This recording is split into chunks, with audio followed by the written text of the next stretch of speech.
بسم الله الرحمن الرحيم. لما هو سلام يا مرتي شرفك كسوق يبقى شيء حفلة أبا مناسبة دارني عسومة هاللبانك كلها وكيلة وشرحا بيش بريقة محمود جامع هوتو كنتي الآن وذكرنا إنسان أنت وصحافة يا أقونتا وكسر الشريد الكينة runtii aad iyo aad baan ugu faraxsanahay marka hore waxa isla dhalinyarada imanaysa laakiin odayaasha reerka ciido kama maqlaba asleeyahay oo xafladu isku arkay bay noqotay ma sha Allah ilaahay baa mahad iska leh kulli waxaynu galnay xilli kaabeenku ka hay noo saarayahay oo loo baahan yahay intiina halkan joogta oo isleeyahay 80ka ayay ka yareen maanta intii ka hawlgal lahayd inay beesha ka dhex shaqayso ay kaambeynad ahaan si ayaan casuumadani daarnay intii haldoorka reerka u ahaydna waan arkayaa waxaan leeyahay hawl adag baa ila sugaysa oo ah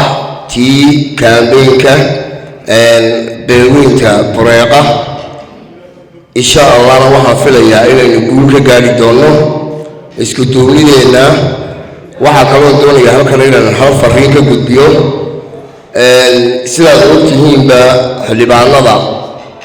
dalka u sharaxan shuruud adag baa loo sameeyey doorkan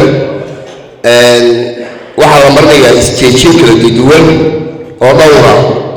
laakiin waxaan aragnaa xukuumadda iyo xusbiga kulmiye kuway wadato in iyaga mujaahidiin iyo wax loo eegayo